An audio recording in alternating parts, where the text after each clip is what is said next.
Hello बच्चों। तो आज हम आप लोगों को पढ़ाने जा रहे हैं क्लास 10th के मोस्ट इम्पॉर्टेंट चैप्टर जिसका नाम है त्रिकोणमिति यानी ट्रिग्नोमेट्री। जो हम कह सकते हैं पूरे मैथ्स में अगर सबसे ज़्यादा कोई इम्पॉर्टेंट चैप्टर है तो ट्रिग्नोमेट्री है, जिसमें सबसे अधिक सवाल आता है। लगभग हमें जहाँ तक पता है 18 से 20 नंबर का सवाल केवल ट्रिग्नोमेट्री से आता है। तो आइए इसको स्टार्ट करते हैं। आज के क्लास में हम बेसिक जानेंगे 8.1 के, और उसके बाद जितना हो पाएगा हम सॉल्व करने का प्रयास करेंगे। तो सबसे पहले हम इसमें समझेंगे कि समकोण त्रिभुज क्या होता है।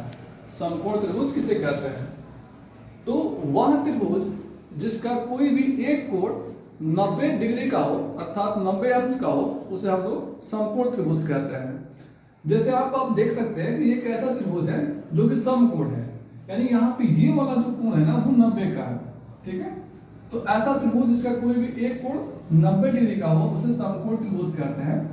समकोण में कुछ याद रखना है कि समकोण की जो सामने वाली भुजा होती है उसको कर्ण कहते हैं, और कर्ण को इंग्लिश में हाइपोटेनस कहते हैं, इसको एच से डिनोट करते हैं। और आधार और लंब दोनों इंटरचेंजेबल होता है। हम लोग बाद में पढ़ेंगे कि इंटरचेंजेबल कैसे होता है।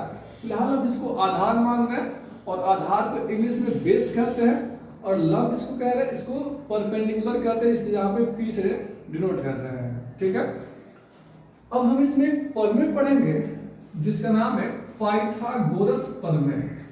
पाइथागोरस प्रमेय ये एक गणितज्ञ थे पाइथागोरस नामक, जो समकोण त्रिभुज में कर्ण, आधार और लंब से संबंधित एक प्रमेय दिए थे, जिसको हम लोग पाइथागोरस प्रमेय कहते हैं। पाइथागोरस प्रमेय के अनुसार उन्होंने कहा था कि भाई कर्ण का जो स्क्वायर होता है, कर्ण का स्क्वायर वो बराबर होता है आधार के स्क्वायर प्लस लंब के स्क्वायर के। अर्थात कर्ण स्क्वायर इज इक्वल टू आधार स्क्वायर जोड़ लंब स्क्वायर। इसको हम इंग्लिश में ऐसे डिनोट कर सकते हैं, कर्ण को h से डिनोट करते हैं, तो यहाँ पे h square is equal to b square plus p square. यहाँ से हम 3-4 फॉर्मूला बना सकते हैं, हालांकि मेन फॉर्मूला तो यही है। यहाँ से हम और फॉर्मूला बना सकते हैं कि h is equal to root under b square plus p square, ठीक।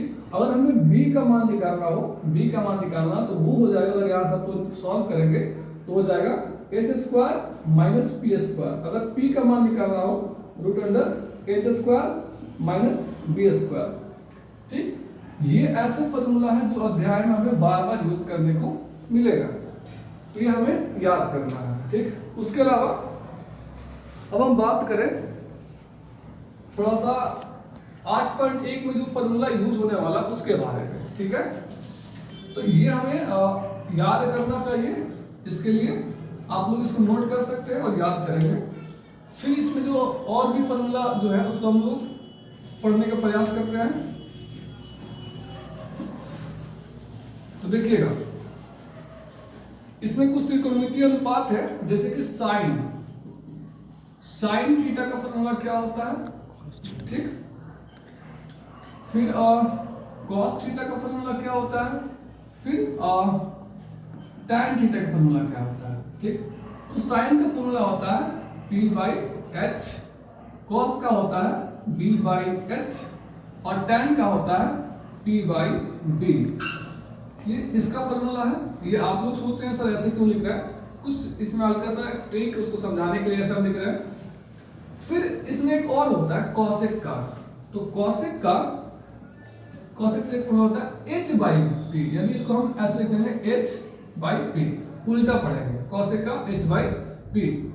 और सेक का हो जाएगा, सेक थीटा का h/b, और कॉट थीटा का हो जाएगा, माने कॉट ना इसका उल्टा होता है, सेक ना कॉस का उल्टा होता है, कॉसेक ना साइन का उल्टा होता है। तो कॉट थीटा हो जाएगा b/p, यानी ऐसे b/p, है ना। तो यहाँ पे ना कुछ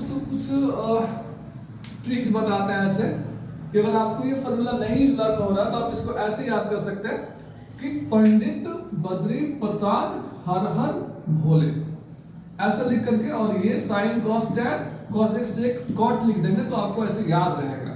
हालांकि हमें जहां तक लगता है कि आप लोग इसको sine equal to P by H पढ़ेंगे, cos equal to B by H, ऐसे याद हो जाएगा तो अच्छा रहेगा। ये कुछ लोग और ट्रिक बताते हैं कि पाकिस्तान भूखा प्यासा, हिंदुस्तान हरा भरा।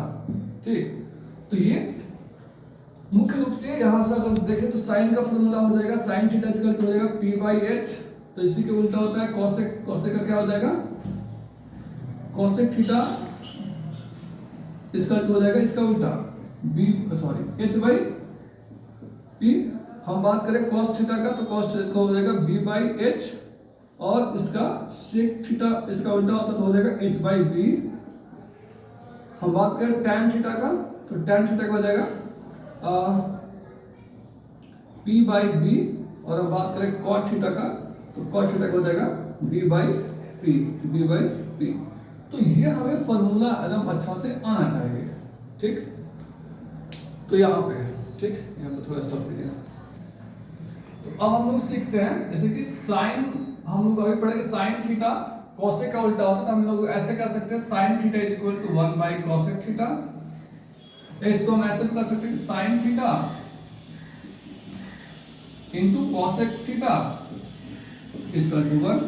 हम लोग अभी पढ़े हैं कि tan theta is equal tan theta का उल्टा होता है 1 by cot theta, tan theta का उल्टा होता है cot थीटा, तो 1 बाई cot थीटा। इसको हम ऐसे राइट कर सकते हैं कि tan थीटा और cot थीटा जब इसमें मल्टीप्लाई होता है तो 1 आएगा, जाहिर सी बात है, ये गुणा में तो सॉरी बट्टा में तो गुणा में आएगा। फिर cos theta is equal to 1 by sec theta होता है, तो इसको हम ऐसे लिख सकते हैं कि cos theta into sec theta equal to 1। तो ये वाला फॉर्मूला भी हमें इसमें अप्लाई करना है ना। उसके अलावा हम सीखते हैं थोड़ा सा एक मोस्ट इंपॉर्टेंट बात, अगर ये बात बच्चे के जहन में आ गया तो इसके लिए अध्याय बहुत ही आसान हो जाएगा। हम बता रहे हैं कि जो P और B होता है ना इंटरचेंजेबल होता है, मतलब कभी ये P बन जाता है तो कभी ये P बन जाता है, कभी ये B बन जाता है तो कभी ये B बन जाता है। H हमेशा फिक्स रहेगा लेकिन P और B बदलते रहेगा।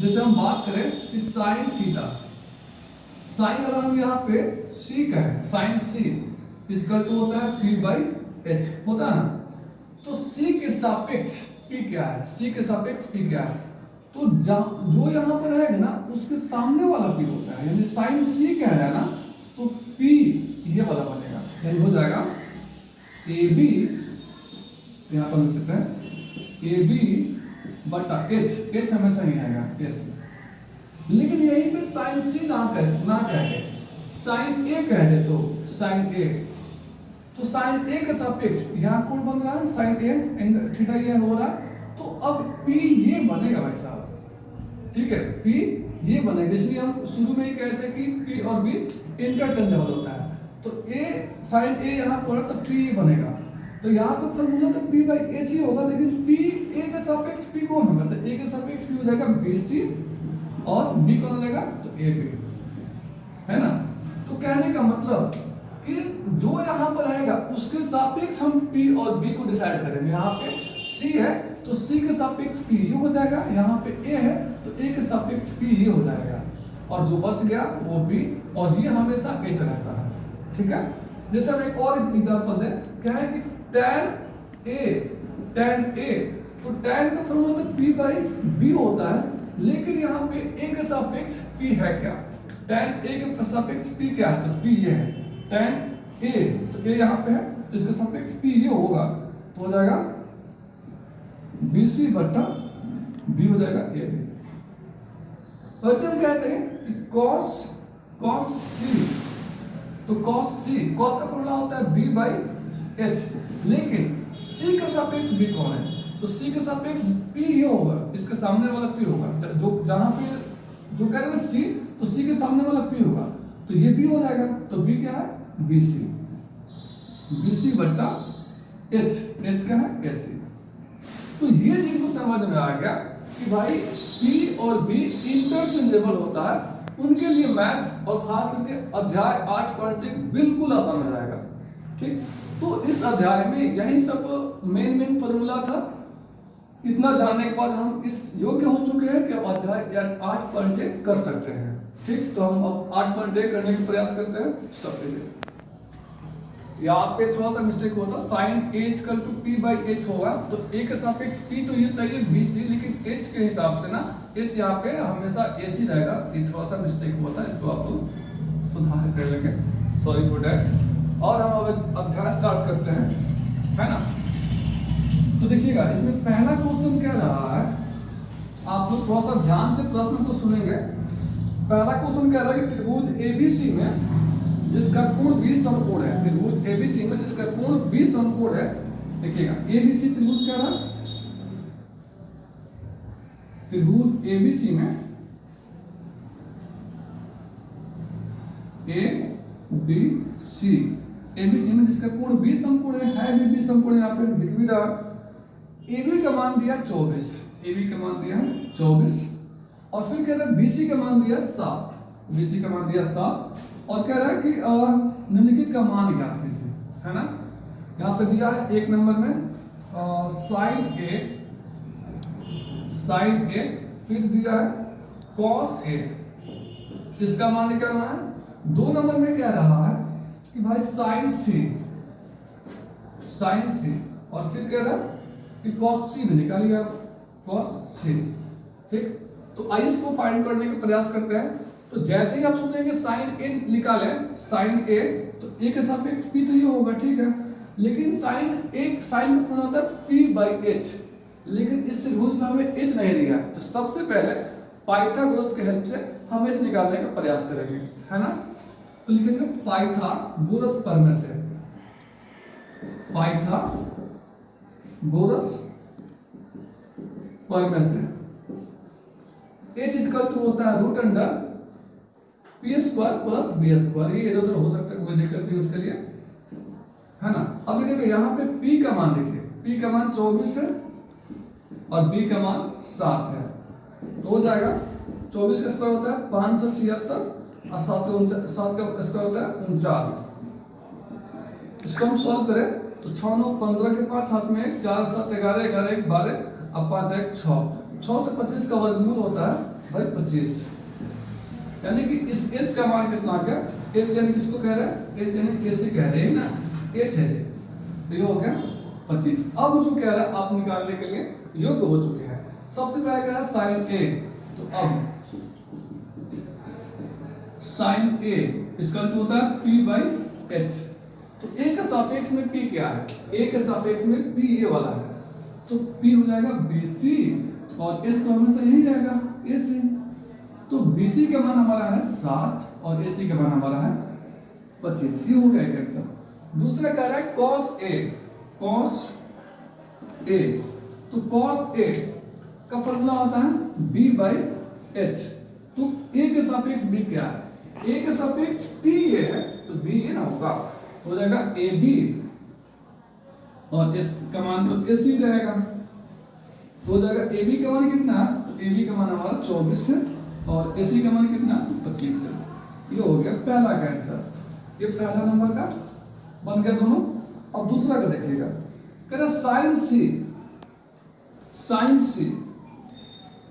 सी, तो साइन का फॉर्मूला P बाई H ही होगा, लेकिन C के सापेक्ष P क्या होगा, C के सापेक्ष P तो ये होगा, यानी कि AB और बट्टा SC यानी H हो जाएगा। तो AB का मान कितना है, तो AB का मान हो जाएगा 24 और AC का मान हो जाएगा 25। फिर कह रहा है cos C, तो cos C B by H होगा, cos फॉर्मूला तो B बाई H, लेकिन C के सापेक्ष B क्या, C के सापेक्ष P ये है, तो B ये होगा, यानी कि BC बट्टा AC, तो BC का मान कितना है 7 है और AC का मान कितना है 25 है। तो ये हुआ हमारा इस प्रश्न का उत्तर, ठीक है। अब दूसरा प्रश्न देखते हैं हम लोग, स्टॉप कीजिए। अब एक क्वेश्चन नंबर 2 है 8.1 का, क्या रहा है चित्र में tan p और cot r का मान निकालिए।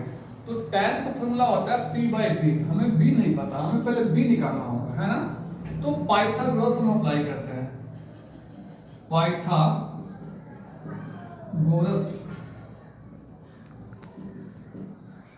पर में से, ठीक है। तो पाइथागोरस पर में से ये h है, ये p है और ये b है। तो b का फॉर्मूला हम अभी बताया आप लोगों को, root under h square minus p square होता है। तो देखिए यहाँ पे h का मान है 13, 13 का स्क्वायर माइनस p का मान है 12, 12 का स्क्वायर। देखेंगे इसको, 13 का होता है 169 और 12 का होता है 144। घटाइए इसको, तो हमें जहाँ तक पता है 9 में से आ गया तो 5 आएगा और 16 में से 14 गया तो 2 आएगा, यानी कि यहाँ पे 5 आ जाएगा। b का वैल्यू कितना आ गया 5, b यानी q आ ये आ गया 5। अब आप इसका मान निकालिए, ये पूछ रहा था, लिखेंगे अब tan p minus cot r। तो tan कितना होता है p बाई tan p कितना होता है p बाई d और माइनस cot r कितना होता है p by d by p। लेकिन यहाँ पे ध्यान देना है, p के सापेक्ष p क्या होगा। बड़ा अजीब बोलने में लग रहा है, इस p के सापेक्ष p क्या होगा, तो p होगा, यानी कि qr बटा b क्या होगा, b होगा ये pq है ना। और मैं cot r के सापेक्ष b क्या होगा, r के सापेक्ष ये p होगा तो ये b होगा, यानी कि r के सापेक्ष ये p तो ये b, यानी कि qr और माइनस p क्या हो जाएगा, तो हो जाएगा pq। तो देखिएगा यहाँ पे qr का मान कितना है, qr का मान हो जाएगा 5 और pq का मान कितना है 12 हो जाएगा। बस qr का मान 5 और फिर से 12 घटाएंगे तो आएगा 0, ठीक है। इस तरीके से इसका भी आंसर हमारा आ गया। अब क्वेश्चन नंबर 3 देखते हैं। दिया है कि sin, यदि sin a = 3/4 तो cos a = what तथा tan a = what, है ना, ये हमको निकालना है। तो हम जानते हैं कि sin a = 3/4 दिया है, तो sin का फॉर्मूला होता है p/h, है ना। तो ये दिया है p और ये दिया है h, यानी कि यहाँ से अर्थात यहाँ से हम कह सकते हैं कि p = 3 एंड h = 4। तो यहाँ से हम पहले निकालते हैं b, तो b = होता है root under p square plus b square, sorry root under h square minus p square, है ना। तो h का मान यहाँ पे दिया 4, तो 4 का स्क्वायर और p का मान दिया 3, तो 3 का स्क्वायर। 4 का स्क्वायर होता है 16 और 3 का स्क्वायर होता है 9। 16 में से अगर हम 9 घटाएंगे तो हमें लगता है 7 आ गया यहाँ पे रूट में। अब हम निकालेंगे cos a = क्या होगा। अब देखिए cos a = होता है b/h, तो b का मान क्या हो जाएगा b, तो b हमने अभी निकाला है रूट का 7 और s का मान हमें पता है 4, तो ये हो गया cos a का मान। फिर क्या tan a का मान निकालिए, ये भी a है, सॉरी यहाँ पे लिख नहीं पाए। तो tan a = होगा, tan फॉर्मूला होता है p/b, तो p का मान हमारा है यहाँ पे 3 और b का मान है रूट का 7। ये भी सही है, आप चाहे तो इसका हल्के परिवर्तन भी कर सकते हैं, कोई दिक्कत नहीं है ना। तो इस तरीके से ये क्वेश्चन हम लोग कर पाए। ऐसा सवाल बहुत ज्यादा एग्जाम में आता है। तो अब हम देखते हैं क्वेश्चन नंबर 4। ये क्वेश्चन जो है क्वेश्चन 3 की तरह ही है, थोड़ा सा बदलाव किया यहाँ पे। पहले क्या था, ये बट्टा में दिया था और अभी ये बट्टा में नहीं दिया था। हम क्या करेंगे, cot a = लिख सकते हैं 8, ये गुणा में तो बट्टा में आ जाएगा और फिर पहले तरह सॉल्व होगा, ये हो जाएगा आपका b और ये हो जाएगा आपका p, क्योंकि cot पूरा होता है b/p, यानी यहाँ से लिखा जाए तो अर्थात हम देखें तो b = होगा 8 और p = होगा 15। यहाँ से हमें पहले h का मान निकालना पड़ेगा, इसलिए h = होता है root under p square plus b square, ठीक है। तो देखिएगा p का मान हमें दे रखा है यहाँ पे, p का मान है 15, तो 15 का स्क्वायर और b का मान हमें दे रखा है 8, तो 8 का स्क्वायर, ठीक है। तो 15 का स्क्वायर होता है 225 और 8 का होता है 64। यहाँ पे देखिएगा 225 और 64 लगाएंगे तो 289 आएगा, यानी यहाँ पे 289 जो है ना 17 का वर्ग होता है, तो यहाँ पे हो जाएगा 17, यानी कि h का जो मान है वो हो गया 17। अब हमसे जो पूछ रहा है आराम से निकाल सकते हैं। कह रहा है कि sin a का मान निकालिए, sin a तो फॉर्मूला होता है sin का p/h, तो P का मान हमें क्या दे रखा है यहाँ पे, तो 15 है। S का मान क्या दे रखा है, तो 17 है। ये हो गया। फिर कह रहा है sec A, तो sec का फॉर्मूला क्या होता है, तो h/b। S का मान कितना है यहाँ पे, तो 17 है और B का मान कितना है यहाँ पे, तो 8 है। तो ये दोनों हमारा हो गया आंसर, है ना।